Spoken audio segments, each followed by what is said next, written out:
Hey, what's up, everybody? True Boxing here. Thank you for coming back to Get Hit with the Truth. So today we are doing the Navarrette versus Valdez 2 breakdown and prediction video, as Emmanuel Navarrete, the reigning WBO Super Featherweight Champion of the world at 130 pounds, is set to make what I believe is the third defense of his championship against former two-division world champion Oscar Valdez in a rematch from their August 2023 bout in which Navarrete dominated Valdez over 12 rounds to a unanimous decision. This fight is set to take place on Saturday, December 7th, main eventing a double-header main event show on ESPN. Now, before we get into that, if you could smash the like button, leave a comment, or subscribe to the channel. I really do appreciate any and all support that I can get as I continue to build my channel here. And if you haven't seen my breakdown videos before, pretty simple. I break down the fight in full detail, like what this fight means, what's at stake for the winner, how big of a fight it is. And then I break down each fighter. In a championship fight like this, we'd start with the champion and then the challenger. We talk about what they've done coming into the fight. I ask the same questions on both sides. At the end of the video, I do one final question, and then I give my prediction on the fight. So let's get into it. Let's start with what is this fight means right here. This is a good rematch. It was somewhat of a one-sided fight the first time around, but Valdez was competitive enough in that fight to warrant a rematch. Plus, it's a mandatory fight.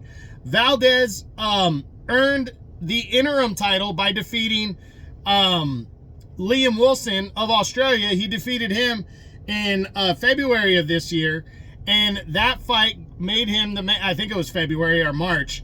It made him the mandatory challenger. It made him the interim champion and the mandatory challenger, because at the time we didn't know if Navarrete was going to return to 130, because he challenged Dennis Berianchuk for the vacant lightweight championship and came up short. So Navarrete took time after that loss to decide what he wanted to do, and then decided to come back for the rematch, the all-Mexican showdown against Valdez. So big fight right here for both of these guys. Navarrete can leave no doubt.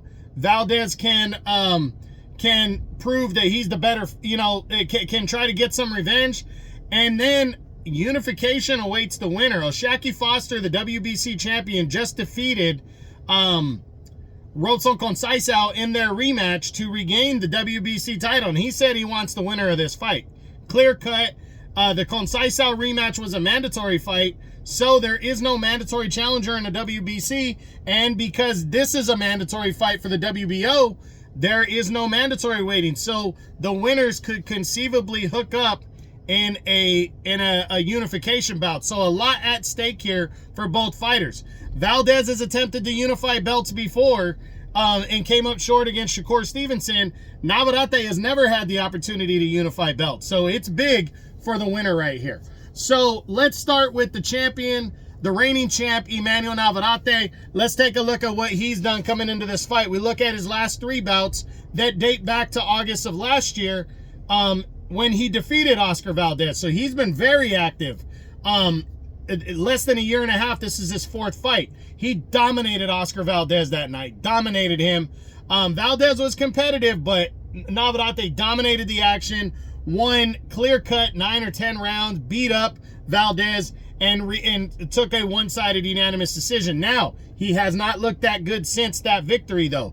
He came back against Robson Conceição in November of last year and came up short, fought to a draw. He retained his belt, but if he didn't score a couple knockdowns, he would have lost that fight to Conceição, and he was fortunate enough to land a couple good shots that put Conceição down, and that led to the draw. But I personally thought Conceição won more rounds. Those two knockdowns killed him, but Navarrete escaped with the draw and the title.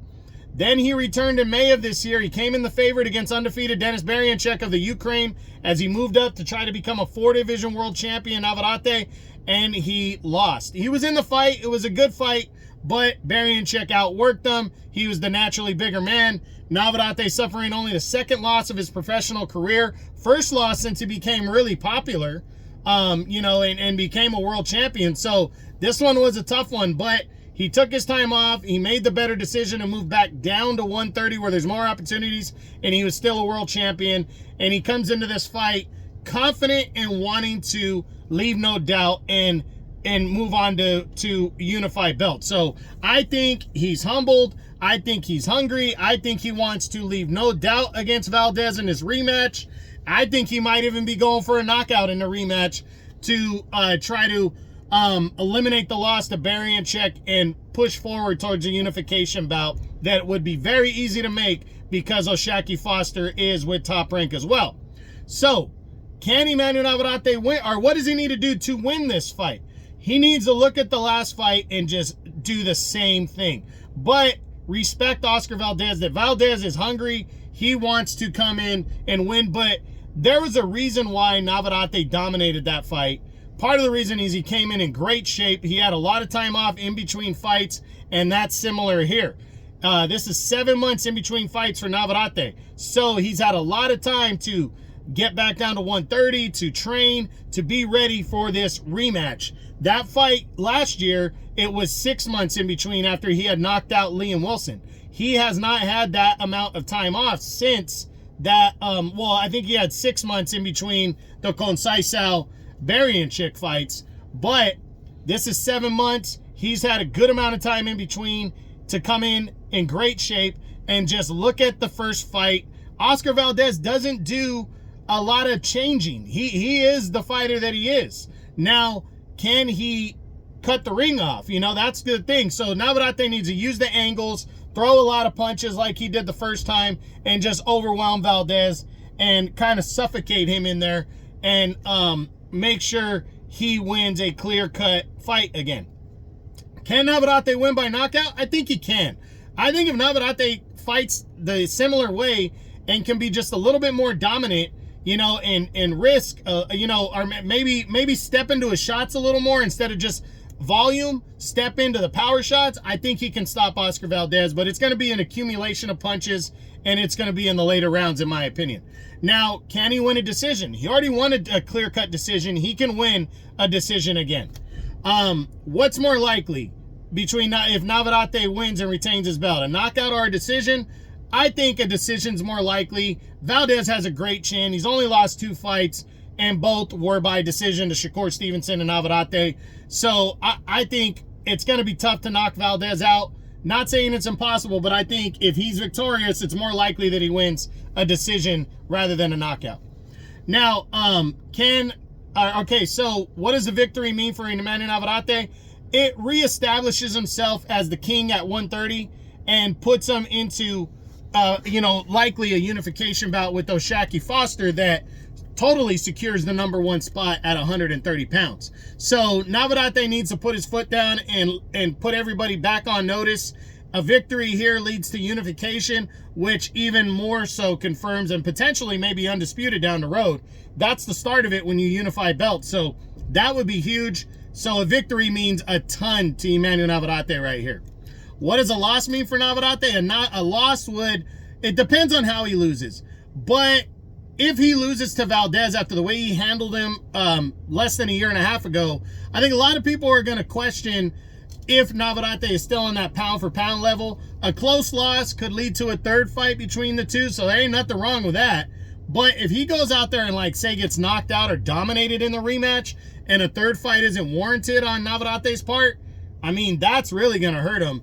Plus, that'll be, 3 consecutive fights where he did not look good. So he needs to be fully prepared for this fight, because a loss, depending on how he loses, could really hurt him. But again, if it's a close loss and a close fight, it could lead to a third fight, which nobody's going to snare at that one. So that would be big as well. So we'll see. We'll see how a loss would affect him if he does lose. So now let's move over to the former 2-division world champion, the current mandatory challenger, WBO interim super featherweight champ, Oscar Valdez, as he heads into this rematch. And what has he done coming in? Well, his last 3 fights date back to May of last year, 2023, where he bounced back from the loss to Shakur Stevenson to secure a 10-round decision victory in his rematch with Adam Lopez. Kind of a workmanlike, but was the convincing winner in this rematch. They had a little bit of controversy the first time they fought. He left no doubt in a rematch as he bounced back from the loss to Stevenson. But then he got the fight with Emmanuel Navarrete in August of last year, and he got dominated and beat up. He really did get beat up and dominated.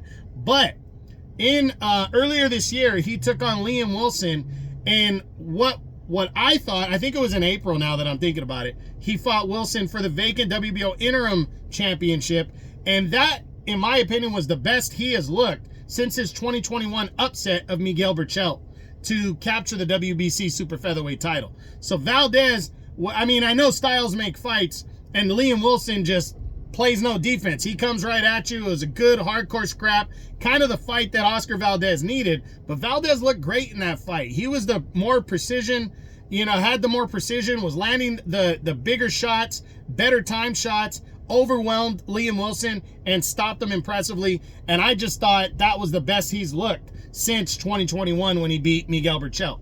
So Oscar Valdez is hungry now. He's believing in himself. He wants this rematch, and he's motivated. So I think he might be more motivated heading into this fight than he did the first time. So Valdez is hungry, and he knows that Navarrete's coming off a loss this time. The first time they fought, Navarrete was the reigning 3-division world champ who hadn't been defeated since early in his career. And then now he's coming off of a loss. Where's his, kind of ego right now? Where's his confidence? Valdez, I think, is ready for this rematch, and he's hungry. So what does Oscar Valdez need to do to win this fight? He needs to cut the ring off and work the body. No matter how much Navarrete works the head and volume punches, he needs to work the body, cut the ring off, angles, body shots. If Valdez can slow Navarrete down in the first half, especially Navarrete cutting back down weight, and he can overwhelm him, Valdez might be able to stop Emmanuel Navarrete, or at least be more competitive in the second half of the fight. He cannot allow this to be a slugfest in the middle of the ring, or Navarrete to move and just hit him with shot after shot, because Navarrete has a 6-inch fucking reach advantage. That's very significant. Only 1.5 inch on height, but a 6-inch reach advantage. If Valdez does not work the body, he will lose this fight. So he needs to work the body, slow down Emmanuel Navarrete, and try to make this a more competitive fight in the second half. That's what he needs to do, in my opinion, to win this fight. Now, can Oscar Valdez win this fight by knockout? I mean, Navarrete, I've seen him get put down, maybe staggered a little bit. Haven't seen him seriously hurt, but Oscar Valdez is a hard puncher. So, yes, I believe he can win by knockout. A punch out of nowhere, probably more accumulation punching, though, would lead to a knockout. Can Oscar Valdez win a decision over Navarrete? That's going to be tough. I think that's really going to be tough for him to win a decision just from the sheer volume that Navarrete produces and produced the first time out. But if he can slow him down and make these rounds more competitive, he might be able to steal some of the rounds, the close ones, and he might be able to win a decision. I'm not completely ruling it out. What's more likely, though, if Oscar Valdez pulls off the upset and captures the WBO title? If he beats Navarrete, is a knockout more likely, or is a decision more likely? That's tough to say, but I'm going to say I'm going to lean more towards a decision, but I wouldn't be shocked at a knockout. It's very close to 50-50 for me. If he's victorious, I think it could go anyway. I think he can win by knockout. I think he could win a decision, but it's going to be tough either way. So no guarantee. It's hard to decide on that one, but I'd say maybe more a decision. So what does a win mean for Oscar Valdez in this fight? It would be the biggest win of his career. Even, in my opinion, even bigger than a win over Berchelt. The win over Berchelt was fantastic because Berchelt was the #1 guy. It would be along those lines. It would depend on how he wins, but Navarrete's that guy as well, and this one leads to another unification. So this one would be right up there with the win over Berchelt, and the fact that he already lost to Emmanuel Navarrete and he would extract that revenge, I think it might be even bigger. So it's a big one if he can pull off the victory and the upset here. Now, what does a loss mean for Valdez? It would depend on how he loses. At 33 years old, if he gets dominated again against Emmanuel Navarrete, he might become gatekeeper mode, you know, where he's not taken serious as a top threat to the top 2 or 3 guys in the division. He might be able to beat everybody else, but he's not considered to be a serious threat to the top 2 or 3. So it's going to be tough, and he'd have to start from scratch again at the back of the line. But if he loses a close fight and it gives a better account of himself, it might not be as bad because he's coming in the underdog. I don't think most people are expecting him to win this fight anyways, after the way the first fight went. So I think a loss could really hurt him, but it could also just be, it could not hurt him that bad as well. So we'll see. Just depends on how he loses. So now, my final question. Is it better for boxing if Emmanuel Navarrete wins this fight, or is it better for boxing if Oscar Valdez wins? The truth is I think it's pretty close. On this one, I would think it's probably better for boxing if Navarrete wins, just because Navarrete is such a force, has been such a force from 122 to 130. He doesn't have to go back to 135. He's still the top dog at 130. He's got a great style. And if Navarrete wins again, he can go to unified belts against Foster. I think the jury is kind of out on Valdez and has been out. You know what you're going to get with Oscar Valdez. He's going to win the Liam Wilson type fights, but when he gets in there against a more superior fighter, he's going to lose. You saw that with Stevenson. You saw that with Navarrete. So, again, fans want what they don't know, what they don't expect. They don't want what they know already to be more, at least more. So I think we already know about what Oscar Valdez brings to the ring. We still don't know what Navarrete brings overall. We know he's moved up to 135, came up short against an awkward style fighter like Dennis Berianchik, but that was also his 4th fucking weight class. So at 130, we still don't know how good Navarrete can be, how much he could take over the division. So I still think right now it's better for boxing if Navarrete wins, but I don't think it's bad for boxing if Valdez wins, because he does have that all-out warrior style. So not bad either way, let's just say that. But what's my final prediction? Who do I think is going to win this fight between Emmanuel Navarrete, this rematch, and Oscar Valdez for the WBO Super Featherweight title? And I got to be honest, I'm going with Emmanuel Navarrete in this one by a unanimous decision. I think Valdez is more hungry coming into this fight, probably believes in himself a little bit more. But Navarrete, if he's fully trained like he was for the first fight, and he's ready to unload those punches, I think he's going to duplicate what he did. Maybe Valdez will be a little bit more competitive in this fight. It'll be a little bit closer, but I still think Navarrete, just stylistically, the reach advantage is so significant, and I think he's just going to throw a ton of punches and outwork Oscar Valdez again. The last time I had it like 9 or 10 rounds to 2, I could see it being like maybe 8-4. Shit, Valdez might even be able to make it 7-5. He is a live underdog, but I'm going with Navarrete by a unanimous decision to retain his WBO Super Featherweight title in this rematch. Again, Oscar Valdez, a live underdog. I would not be shocked if he pulled off the upset, but Saturday, December 7th, I got Navarrete retaining his belt. So that's it. That's what I got. This is a Navarrete versus Valdez breakdown and prediction video. I hope you enjoyed it. If you did, smash the like button, leave a comment, or subscribe to the channel. I appreciate any and all support. This is True Boxing, and you've been hit with the truth.